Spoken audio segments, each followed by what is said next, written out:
Misalnya sering lapar ya, pejuang asam lambung itu harus hati-hati makan yang ngemil. Jadi kita tuh harus mengurangi kayak minyak, kemudian minuman-minuman instan, pemanis buatan, kemudian karbohidrat. Jadi kita harus memperhatikan menu-menunya. Dan masih sering lapar, gimana cara mengatasinya.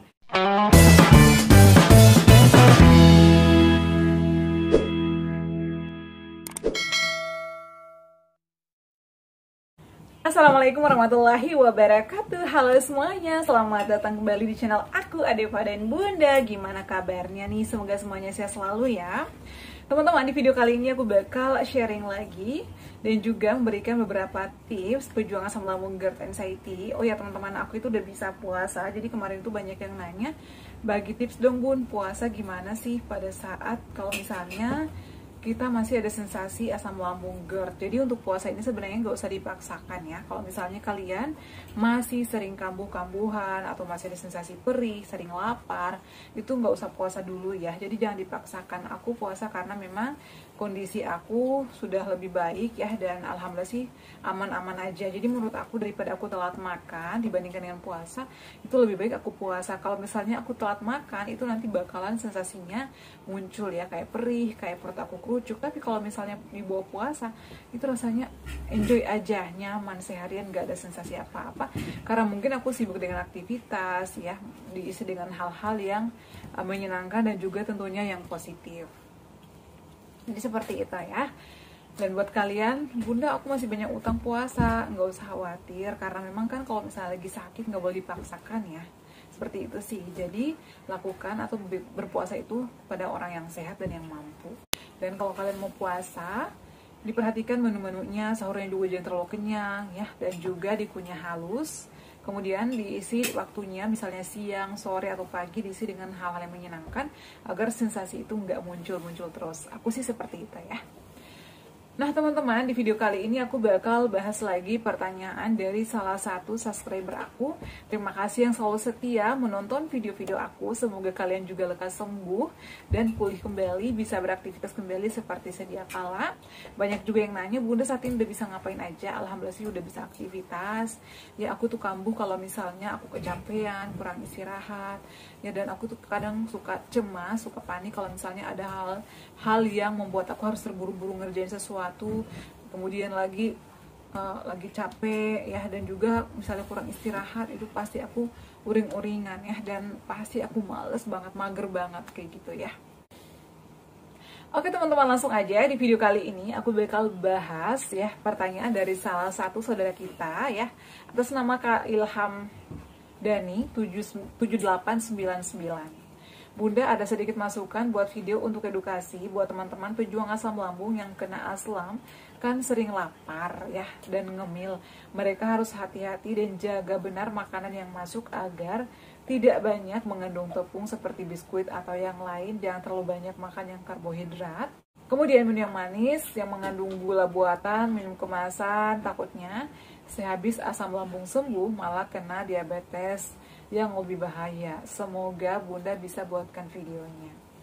Oke teman-teman ya, ini pertanyaan yang sangat bagus banget. Terima kasih Kak Ilham Deni sudah bertanya dan juga sudah memberikan masukan. Jadi aku tuh selalu terbuka dengan masukan-masukan, dengan saran-saran ya, karena aku memang bukan dokter ya, aku juga nggak ada basic kesehatannya. Aku tuh share pure berdasarkan pengalaman pribadi aku berani share ke kalian karena memang aku ngalamin, aku berjuang juga sama kayak kalian.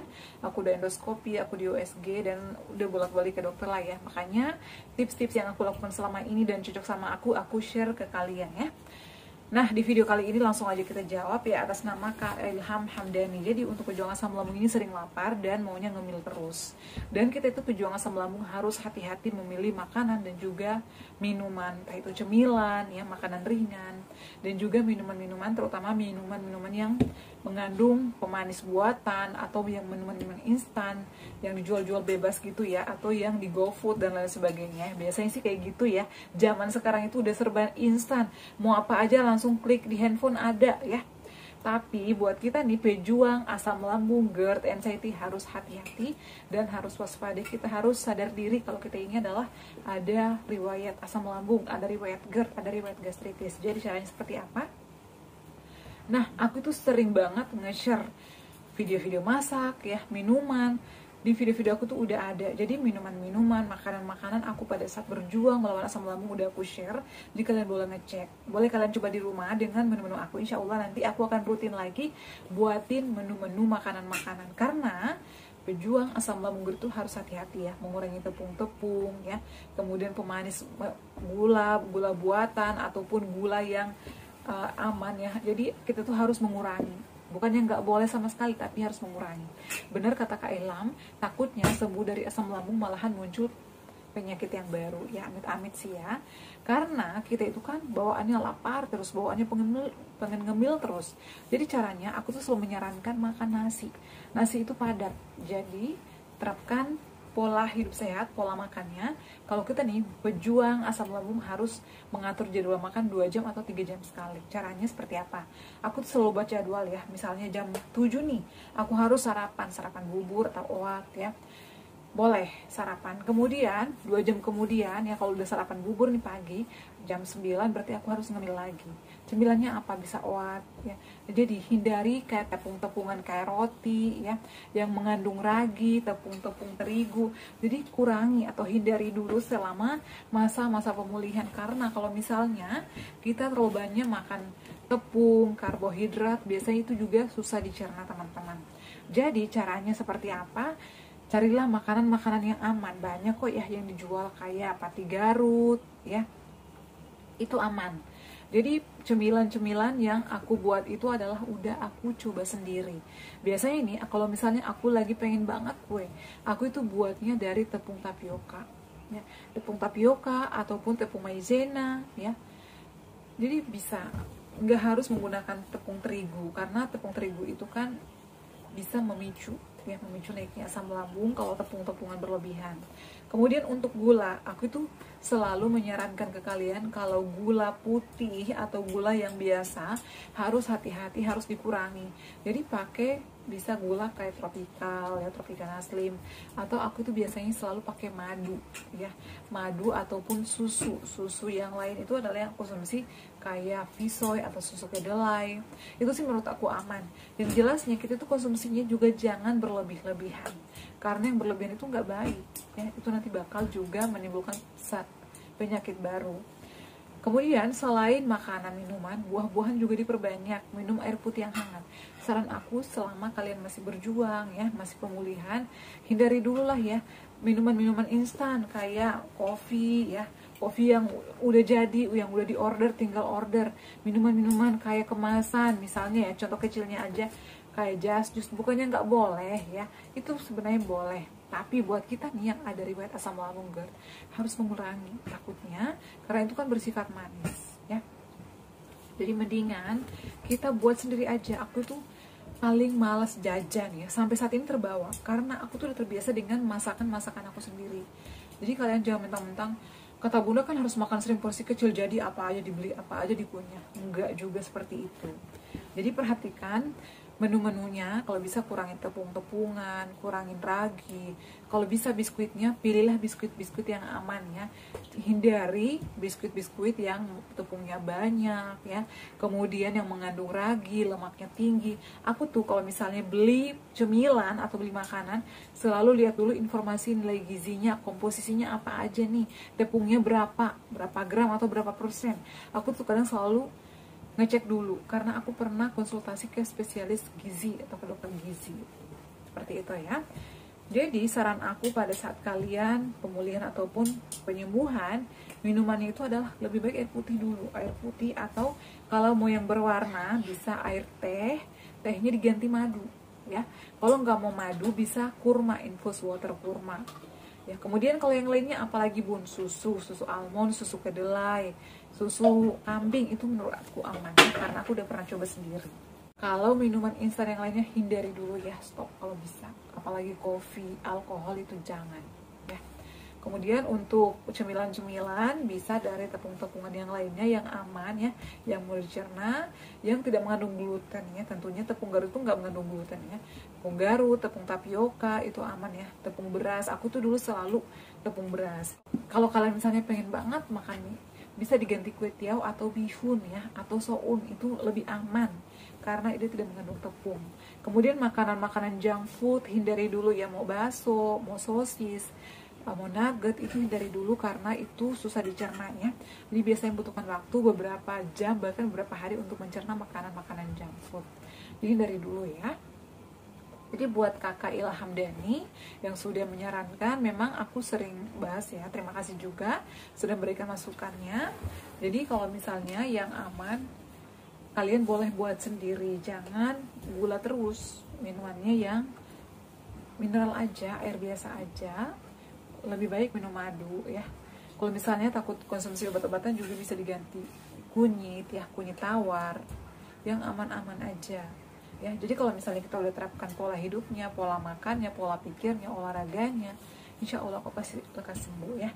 Sambal-sambalan. Kemudian untuk minyak juga jangan berlebihan ya, karena itu mengandung lemak, biasanya bisa menimbulkan sensasi juga atau memicu reflux. Aku tuh dulu pada saat berjuang dan pemulihan sampai saat ini biasanya pakai minyak kedelai ya, minyak zaitun, kemudian Vineco. Nah, ini adalah Vineco yang saat ini aku gunakan. Kenapa aku gunakan ini? Karena banyak dokter-dokter di Indonesia juga pakai ini ya. Ini adalah minyak kelapa asli dan ini kandungannya itu bagus. Kenapa bagus? Karena itu terbuat dari bahan-bahan alami. Jadi ini bagus untuk pencernaan. Jadi saran aku, kalau misalnya kalian saat ini masih pemulihan, pilihlah bahan-bahan atau menu-menu yang aman dulu ya. Jangan sampai kambuh lagi, karena pengobatan itu lebih sulit ya, kita mulai lagi dari awal. Lebih baik mencegah kan daripada mengobati ya. Nah, buat kalian yang mau samaan, linknya aku cantumkan di description, atau juga bisa pakai minyak zaitun, gak ada masalah ya. Semoga menjawab pertanyaan. Terima kasih yang udah disarankan ya oleh Kak Ilham Dani. Dan buat kalian yang masih sering lapar, tetap makan sering, porsi kecil, perhatikan menu-menunya ya.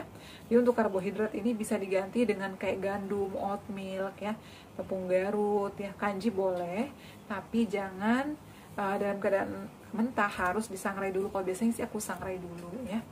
Kemudian kacang hijau juga boleh. Jadi cemilan yang sehat itu banyak loh, buah-buahan juga yang sehat banyak, seperti pepaya, kemudian melon, dan juga pisang, kayak pisang barangan, sunpress juga aman. Jadi untuk makan-makan sering itu nggak harus tepung-tepungan terus, nggak harus karbohidrat, nggak harus nasi terus, apalagi mie. Hindari mie. Jadi bisa diganti dengan tepung Garut ya, atau oatmeal. Kalau oatmealnya bisa beli di all shop atau bisa beli di supermarket terdekat. Untuk Nutriflex juga bagus sih, cuman aku belum ada produknya. Nanti kalau ada aku coba dulu, kalau misalnya aman aku bakal share.